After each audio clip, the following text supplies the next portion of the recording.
so excited to share with you lots of sewing ideas. Adding texture to fabric with bobbin work is something you are just going to love. The Hearts and Stars Quilt is one of my favorites. Actually, we all are stars when we spend time sewing and making quilts. This quilt is easy, even though your friends will certainly think otherwise.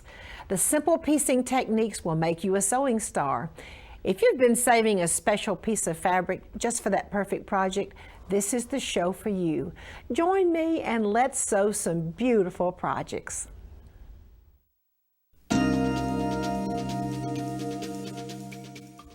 You are going to love the embellishment on this suit. And no, it was not done with an embroidery machine. It was done with bobbin work and with your regular stitches on your sewing machine. The pattern, this wonderful paisley pattern, which is so easy to do, the inspiration was taken from the fabric, which is used for the shell of the suit as well as the lining of the suit. I want to show you how to do that in just a minute. Come on down, look at this cute skirt. The little ruffles are finished with a serger, the little green checked ruffle, and then the matching paisley ruffle was also finished with the serger. Let's see how to do that wonderful paisley embellishment on the top. First of all, here is the fabric which inspired the paisley embellishment. And you've got to have some paper of some kind to put behind it to draw a pattern with, to hold it up to the light, to the window, or you've got to get a pattern. So after you draw a pattern inspired by whatever print you're going to use, then you put it on your fabric and you're going to sew on the pattern side with embroidery floss wound onto the bobbin. And let me just show you, you sew with the pattern right there, and this is what it looks like after you've sewn that wonderful bobbin work. Now here I've shown you a little bit of bobbin work, which has just several stitches, sort of doing the outlining. If you would like to put more stitches using your decorative stitches on your sewing machine, you can see that you can add extra stitches such as the little hearts. You can just go crazy on these stitches. And of course you, as always, are the designer on your sewing projects. I'm so pleased to have Laura Haynie as my guest today. Laura is an educational consultant and also the Jenny Haskins Schools Coordinator for Pfaff Sewing. Laura, welcome to the show. Thank you so much. It's a delight to get to be here, Martha. Well, you have just done such fabulous things. Let's show our viewers how to do it. Okay. Well, we're going to start with your pattern that you've designed, and you're going to do a straight stitch on these lines. Okay, but to do that, you're going to wind DMC floss onto bobbins, and then when you put it in the bobbin case, you want to be sure to put it in wrong, so that it flows out easily. And then on your bobbin case, you'll have a big screw that's a tension release. So you're going to release that out until the bobbin pulls smoothly and easily. Okay? So on the top, you want to thread your machine with either a matching thread color or an invisible thread that doesn't show at all. Okay? So we're going to start with a straight stitch. And with a straight stitch at a 4-stitch length, you're just going to work from the back of the garment so that this is the front of the garment, all right? And you're going to sew on the lines, and you're going to pivot every few stitches so that you get a nice smooth curve. You know, from stitch to stitch, it will always be a straight line. But when you get into tiny little curves here, you want to shorten your stitch length down to 2. Okay. Okay, because a 4-stitch length is just going to be too long to get you around a curve. And each time you just want to pivot and make it so that it is still pointing directly down your line. There's a tiny little curve. That is a tiny little curve. Now, most of them on this design with the paisley are much longer, and you didn't have to pivot every stitch. But well, it's nice to know that you're supposed to pivot yes. every stitch, or almost every stitch. Almost every stitch when you're doing a short curve. Okay, so we'll just look. Okay. Okay. So there you have what it looks like on the right side of your garment. And that was just a straight stitch. Just a straight stitch, and it adds lovely texture. Right, now then, we're going to go to zigzag. Okay, and we're going to do this nice long curve that you don't have to pivot so much. So on the machine I've chosen a zigzag, and I want a 4 width and a length of 1.5, but I want my tension on the top just a little bit tighter because that pulls the thread up instead of showing it on the front of your garment. Okay, so then what you're doing is you're just running this wonderful straight stitch, or straight line with a zigzag. And do you want to see what it looks like? Oh, I do, I do. Isn't that just perfect? It is really beautiful. Isn't that exciting? You can do all of these wonderful things with just straight and zigzag then. Yes, you can. Okay. All right, but then we're going to go into this one and we're going to do a heart. And we'll just divide it up between, kind of use them like little railroad tracks. And we're going to select selection by number 179, okay. And we'll have a width of 9 millimeters and a length of 16. But again, we're going to increase our tension. And you hear that little click? That's when it's actually changing up to 4.5. And as you're sewing those hearts, we might add, you can choose any decorative stitch you want to, couldn't you, for further embellishment on the center. Well, Laura, I'm so excited that you've shared with us how to do this and how easy it is to do bobbin work with your DMC. It is. It is. And now Laura has some sewing inspirations for you.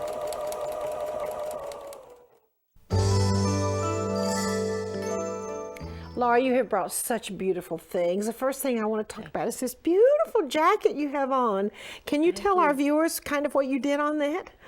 Oh, well, this is a combination of English netting and laces by the yard that are put together, and you just lay it out and you put them where you want them, stitch them down, and then embroider the little parts in between. And you got some stippling, machine embroidery, purchased laces, rayon laces, as well as cotton netting. That's right. And oh, Laura, you look so beautiful in that jacket. I just had to have our viewers to see that beautiful jacket you have on. Thank you. Everything you make is so beautiful. Now, let's see. Now you help me, and we'll hold up this magnificent quilt for our viewers to see. And Laura, it says, tell me about this quilt a little bit. Oh, this was designed by Jenny Haskins. It is all pure silks. And silk dupioni. Yes, silk dupioni. The wonderful roses. The dark reds are hand dyed to go with the threads, and that was kind of fun. Oh, so beautiful. And we have another magnificent quilt here that our viewers are just going to love. Tell us about that little tassel. Oh, isn't that fun? From your home decorating department. Oh, this is just magnificent. Would you use this for a wall hanging? Yes, put over the back of a couch? Uh-huh. Oh, yes, with the beautiful and the gold threads. Yes, I love gold a threads. A machine embroidered masterpiece, and I think we have a pillow to go with this too. We do. Yes. So if you have one of those to go in your den or your bedroom, then there's this wonderful pillow. And is this the rayon lace you've used around this too, Laura? It is. Actually, it's the same as from my jacket. Same as from your jacket, just tinted ecru. Okay. Yes, yes. And tell us about this beautiful pillow. This is cross stitch, and this is embroidered cross stitch, but the little borders are actually stitches built into the machine so that you can use your decorative stitches to make it into a little quilt type. I think of the hours and hours that I once did, and I do love cross stitch. Yes, I do but too. This is absolutely unbelievable that you really can have cross stitch with your embroidery machine. Do you remember when we used to have to remember how we counted all those and put one color in there? And now then, if you choose to, you could recreate it on your sewing machine. Yes. But I still love the handwork too. Oh, and it's beautiful. Laura, this is absolutely the most beautiful Christmas stocking. Tell me about it. Oh, well, these are embroidered designs that are done on a water-soluble stabilizer, so you just wash it away and then you have separate pieces. And then here we've taken the front fabric and embroidered it, just couching over gold thread here and then doing decorative stitches in gold. But when you applique on the lace embroideries, then you cut away from the back so that the gold lining shows through. Until you put your apples and oranges and toys and all of your presents. And you can peek at them. Until Santa Claus comes and fills this up, of course. Yes. I love this. Tell me about this. Well, you know, Hardanger is such an old world, beautiful art form, and to me it was just fabulous to finally have it so that I could do it. Oh yeah, I know. It's such a magnificent. Because you know you have to cut each little hole out, and because it's an embroidery design now, you can do it on a lot of different fabrics that were not possible to do it before. And Laura, you've got your beautiful wing needle entredot stitching. Yes. And your little quote-unquote glue-on diamonds. This is another magnificent Christmas stocking. Laura, you've just brought such beautiful things to share. Thank you, Martha. And Laura also Yes. has some scrapbooking for you.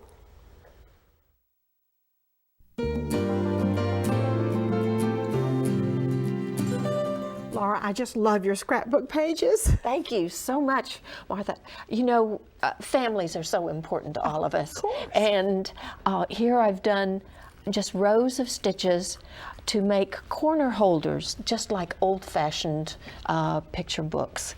And so families, you can see here, you just do it on a cutaway stabilizer and you cut out the corners and you sew them around and you can see right here, just the corners of the pages. Now, Laura, are those just plain stitches on any sewing machine, just gone over and over again? Oh, well, they went over them 3 times on this one, but you know, it depends on your choice. With your metallic thread? Yes, metallic threads. I love metallic threads. And then we have our Halloween, and to make these little frames for your Halloween pictures or any pictures actually, first of all you sew them on your cutaway stabilizer, which doesn't ravel so you don't get ravels out, and then you cut out the middle, you place it actually on the photograph and sew around the photograph, and then you take the photograph and you lay it onto your scrapbook page and sew the outer edge down on the page. So sew it twice then? Yes, you do sew it twice. Now, if you don't really want to do your own, you know, frames, you can buy these beautiful fabrics that are already printed in frames. And those are darling. I love those. Now then, we have another type that we've done with grosgrain ribbon and 9mm stitches to frame out, and this could be for whatever newspaper clippings you have of sporting events. It could be basketball, it could be soccer, but action shots are the whole idea here. And we've done more decorative stitches, but this makes the page stronger, and so then you have a pop-up page to do 3-dimensional things. Pop-up pages were my favorites as a little girl. Oh, they're so Big cute. And you girls just do. use ribbon to hold it to the second page. Yes, it's right in the back there. You have little ribbons. And you use that little pull it up. sequins to represent the Yes. lights on Broadway. Yeah, Oh my goodness. Isn't that fun? It's so fun. Yeah. Okay, so we're going to work on this, doing our placements and all. As you do the placements, you want to make it so that it bends in the right place, and you've done double scrapbook page. You scoot them together and do double, and then you print out your picture on a fabric. All right, so you can do that with your printer, and then you cut it out, and first of all you're going to do the cutout part and then put the ribbons behind it, and then you put on the large design, okay? And so we're gonna just sew our decorative stitches on ribbon, okay? And this is actually giving more support to the pages so that as you play with the book, it lasts longer. Yes.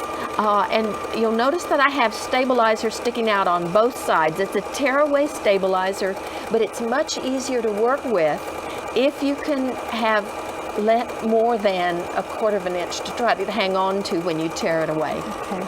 Laura, that is just fascinating, that pop-up idea and your other ideas, and using the metallic thread in the scrapbook. Isn't that fun? Oh, just so much fun, Laura. Thank you so much Thank for you, being Martha. here I really and for appreciate all of your coming. wonderful creativity. You do great work too, Martha. Well, Yes, thank you so do. much, Laura. And now we have some machine embroidery ideas for you.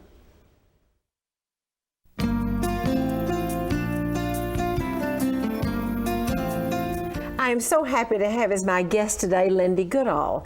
Lindee is Vice President of Creative Designs for Cactus Punch. Lindee, welcome to the show. Thank you, Martha. It's great to be here. What are you going to do today? Well, today we've finished our embroidery and now we're ready to do what I call finishing school. Finishing school. That's right. Okay. We're going to finishing school today because we're going to learn how to finish off our embroidery.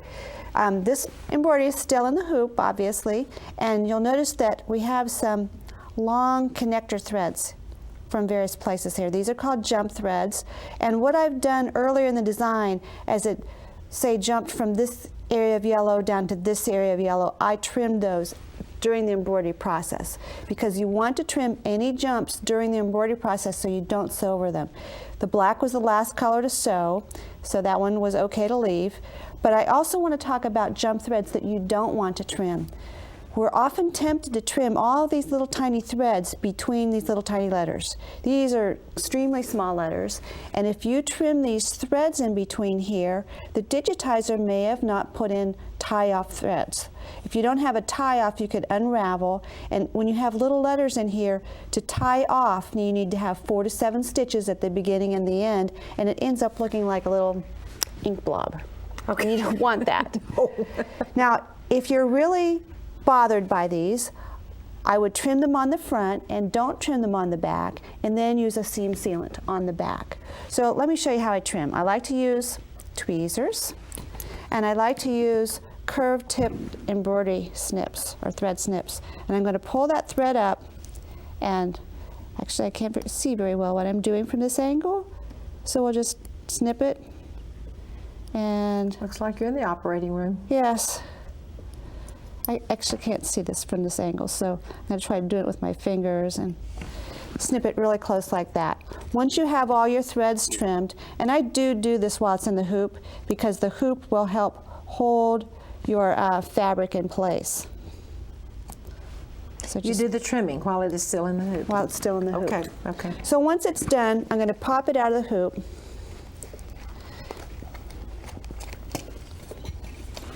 Set the hoop aside, and now we need to worry about our stabilizer. Okay. We need to get rid of our stabilizer. And on this design I used a tearaway and a cutaway. So the first thing I'll do is tear away this part. And I like to tear, I'm going to put my fingers over those letters. It protects those tiny stitches. And I'll try to do it from this angle so you can see what I'm doing. But I like to put my finger over the embroidery. The tearaway tears away easily because of all the needle perforations. And I actually go in and I will pick out all of that with tweezers. I don't like to see any of it back in there. Next thing to do is to take off the cutaway. Now this cutaway was a fusible, and I didn't fuse it too tightly down because I wanted to get rid of a lot of it. And so I'll pull up some of it along here. And what a lot of people do is they'll just cut it like this. And if you cut it like this, it's real easy to cut into your garment. Oh my goodness. Now I have some scissors that I really like. These are bent, and they're also rounded on the tips. And it's almost like bandage scissors. So they work very well and you won't cut your fabric. But still, I don't like to cut in this motion. What I like to do instead is to hold my garment from the back so that I'm looking down on my cutaway this way. And then I'll cut around there. And you'll cut about 1/4 of an inch away, and any corners you would just want to round off so you don't have any sharp corners that can irritate you. Once it's all done, I might come around here from the front and carefully trim up any areas. But you want to be really careful because you do not want to cut your fabric. We're not making cut work at this point. No, that's so cute. We do not want to do cut work. Well, Lindee, that is really fascinating, what you have done and just showing how to finish. And I believe we've had a really great series of lessons on machine embroidery, which is certainly one of our favorite topics. Thank you, Martha. And next I have a quilting segment for you, our beautiful Hearts and Stars quilt, and the technique is Madeira applique.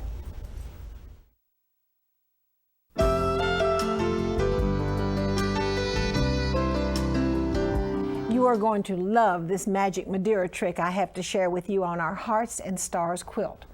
The technique we're going to look at today is this heart and this wonderful blue or greeny blue star, and it's Madeira applique, and this is the easiest method of Madeira applique that I'm going to share with you. The first thing is to go ahead and trace your heart off, and it's easier when you trace it just going dot, dot, dot, dot, dot, rather than trying to draw a straight line. And then you're going to put this particular heart on another piece of fabric. I've used a matching piece of fabric, and this is wash away basting thread. Really critical that you use wash away basting thread in either the bobbin or the top. Then I'm going to straight stitch using a short stitch and the wash away basting thread all the way around the heart. And then the critical thing to do when you finish that straight stitch is to remove the wash away basting thread from your sewing machine. Completely remove it and put it away immediately. Then after I stitch, I'm going to cut away all the excess fabric, leaving about a 1/4 inch seam allowance. Then I'm going to clip the curves. And then before I turn it right side out, I'm going to need to go to the back and cut a little slit so I'll have some way to slip that heart and turn it right side out. Now remember, I've removed my wash away basting thread. All right, after I have turned it right side out, you're going to press it, just press it where all those little points, be sure it's nice and pressed. Then I'm going to do spray starch. I'm going to spray it until it's really wet around that outside area. And then I'm going to press till dry, press till dry, press till dry, or you will cry. And I'm going to press it bone dry. Bone dry. Now hopefully that basting thread will be washed away, and I'm going to come in here with my little slit that I use. I'm going to pull it apart, and it's going to pull all the way apart. Let me pull the little heart here, and I'm going to throw away the one with a hole in it, and now I have my beautiful little heart. I'm going to press it again, and now I'm ready to put the heart onto the fabric, the piece of the square of fabric that I have drawn. And I'm going to stitch all the way around it using a pin stitch. Now you can just use, I'm using a pin stitch because I happen to have one on this machine, but you can just use a zigzag. You do not have to have a pin stitch. And by the way, I'm not using a wing needle either. I'm just using a regular needle and a pin stitch, or sometimes called a Madeira applique stitch. Anyway, you stitch it down using a tearaway stabilizer behind it. Now remember, you can just use a zigzag. Here I have just zigzagged it down for the Madeira applique. Pull your wash away stabilizer away, and if you should have the pin stitch on your sewing machine, that's a great stitch to use. I finished my square now. I tear away my tearaway stabilizer. I'll finish tearing that away, and then I'm ready to put that on my quilt. And won't you join me while I share with you a piece of my antique collection?